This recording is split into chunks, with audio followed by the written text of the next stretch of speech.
Yun, welcome guys sa panibagong adventure natin ngayong gabi. Tingnan natin kung may mahuhuli tayo. Kasama nga pala natin ngayong gabi si Bunso tsaka si Paul. Tingnan natin kung may mahuli tayo guys. Let's go, samahan nyo kami. Alright.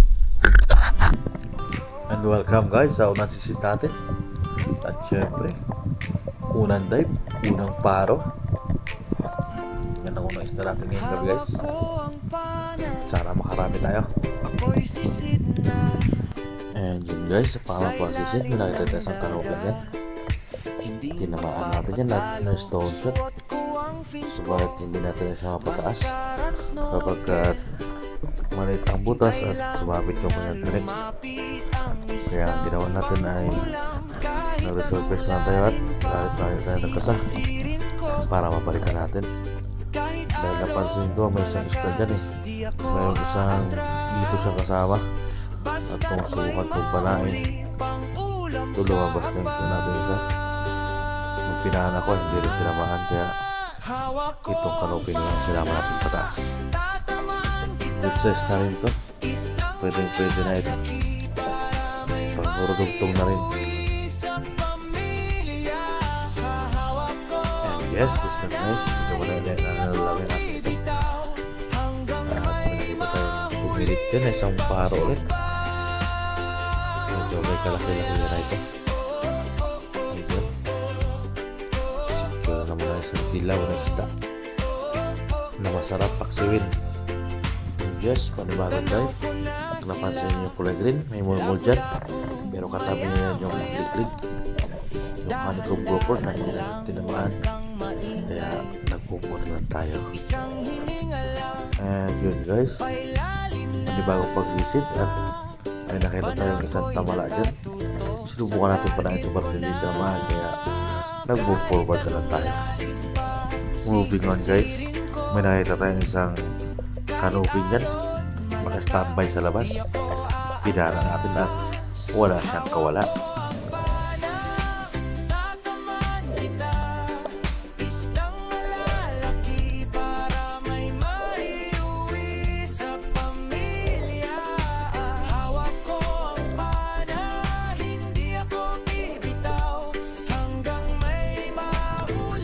At ito, isang barred coral trout na i-target natin yan, nakatago sa ilalim ng corals. At yun, maganda ang katama natin yan guys, huling-huli talaga.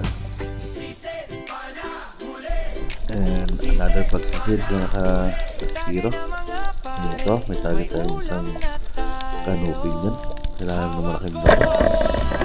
Ito malaki-laki na rin kaya kinanakin natin. Another dive, may nakita ulit tayo dyan sa paro, isang namit na ngayon. Pinanaan natin at namaan naman, walang kawala. Ngayon during this time naman, nakatago sa isang butas sa kawaran na isang paro. Naka-subside lang, mahirap makita pero nakita at tinamaan pa rin.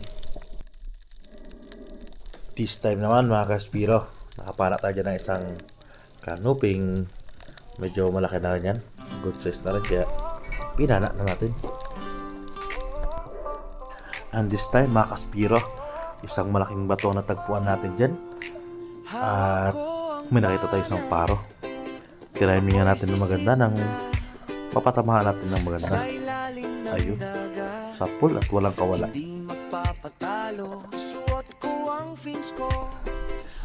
And this time guys, sa hindi kalayuan, may nakita ulit tayo isang paro at ayun, tinamaan din natin ulit. Dalawa na sila sa pana natin ngayon.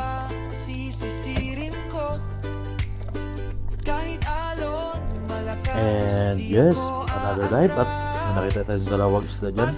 Isang dito kung napapansin nyo sa bandang kaliwa at isang paro naman ano sa pinakaloob. Tinamaan natin yung paro, subalit hindi natin nakuha agad pagkat masikip yung butas. Ayun, sumabit din yung mga tinik niya kaya pinanaan natin ulit at tuloy na natin na isang pataas. And this time naman guys, isang malaking corals dyan ang nakita natin, yung napakaganda Kaso patay na. Isang paro ulit na nakita natin yan. Ayun, sa pool na naman siya.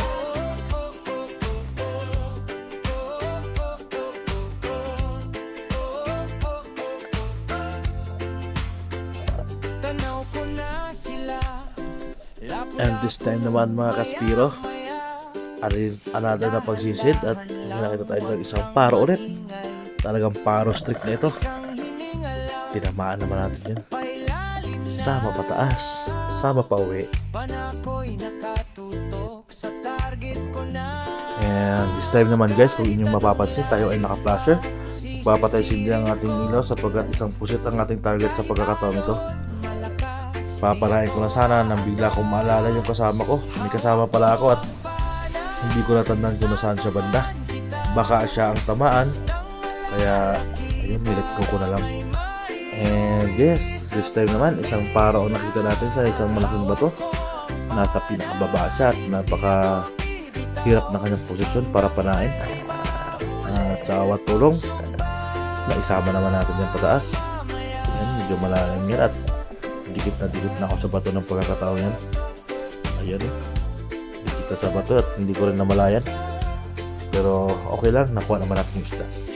And yes, right after na mapana natin yung isang paro na yan, ayan, may lumabas na isang paro ulit. Sinubukan kong habulin na lang. At ang makita ko siya sa isang bato na yan, sa may paloob na yan, tinusok ko siya ng pana para lumabas at nang mapana natin na maganda. Subalit nung pinana natin ay hindi natin tinamaan. Ayun, sumibat siya ng langoy. Subalit nasundan naman natin ang tingin kaya hindi rin siya nakalayo at napana rin natin. At kirig lang siya dyan. Patay siya. And yun, this time guys, pinahuli tayo isang gipo dyan. Isang tamala. Malit na octopus. At dinayre ko ng sampay sa bangka dahil medyo mahirap yung i-manage eh. At yun, dive ulit. Isang paro na naman ang nahuli natin.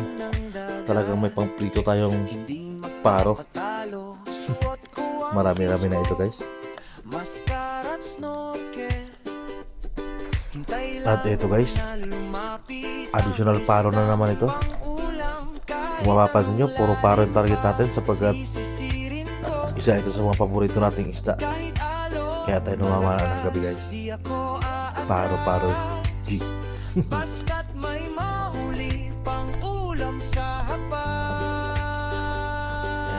Yan, this time naman guys, medyo naiba tayo ng target dito sapagkat isang dalagang bukid ang naging target natin yan. Actually napaana ako na yan at nakawala lang. Isa bandang tiyan tinamaan. Pero this time may talagang sapul na siya sa bandang ulo na tinamaan.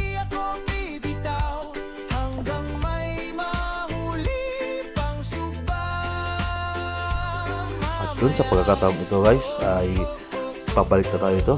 Pauwi na tayo nito. May nakita pa tayong isang samaran na kulay itim din. At medyo malaki ito guys.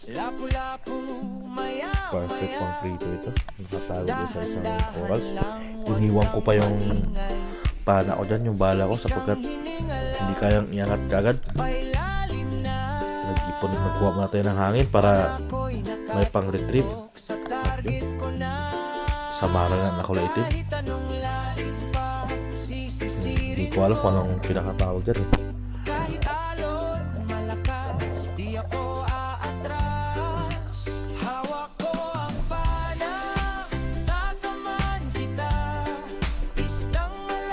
At yun, binibigyan natin yung kay Paul ang ating huli. Shoutout sa iyo Paul. Salamat sa pagsama sa amin sa gabing ito. Hanggang sa susunod, makasama ka ulit. And now, during this time naman, may nakita akong isang liglig dyan mula sa taas at bumaba ng dahan-dahan. Nang tinignan ko ay wala siya sa part na yan, kaya inikutan natin. Sinubukan natin siyang hanapin. Yun, kung mapapansin nyo, pailalim na ako dahil nakita ko na siya ulit. Ayun, pinana natin at na stone shot. Medyo malaki na rin ito. At ito ay sinigang natin. Dahil good size na rin. Masarap na rin yung sabaw niya.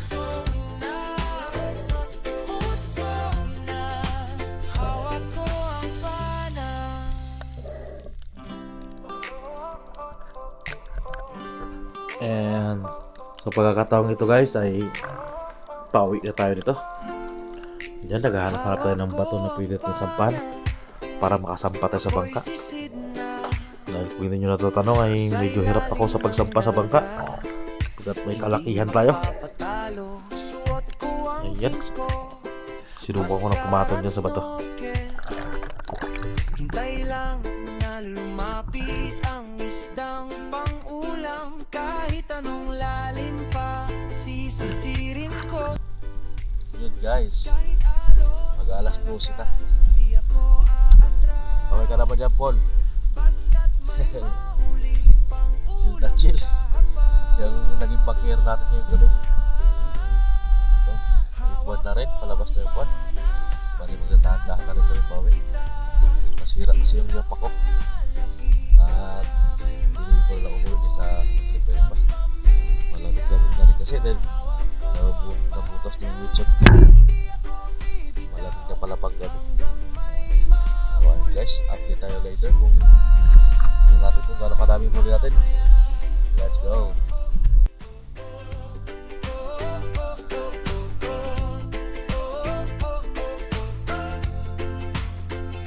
Tanaw ko na sila, lapu-lapu, maya-maya. Dahan-dahan lang, wag kang maingay. Isang hininga lang, pailalim na. Panako'y nakatutok sa target ko na. And yun guys, nakawin na kami. At alauna na. Alauna 5 na ng umaga. Mga isang oras na siguro kami namugsay. At daling araw na. Tingnan natin namin ang huli. Kung gaano kadami, kung gaano kakunti. Let's go! And finally, nasa tabi na kami. Dito namin iniwan ang aming mga motor sa bad ng Pandanao. Yan. Nagtas kami niya ni Bonche. Ng MVP. Heto guys, ano kaya na natin ngayong gabi? Yan. And shout out kay paring MJ Carlos, kay Joseph Aldon at kay Dr. Ronald Dave Tuante, kay Bunso Spurs Fishing, and kay Boss Angelo Brillante. And guys, huwag kalimutang mag-comment para may shoutout natin next video. And yun, pa-like na rin, pa-share. Maraming salamat kung nakarating ka pa hanggang dito. Maraming salamat ulit at ingat!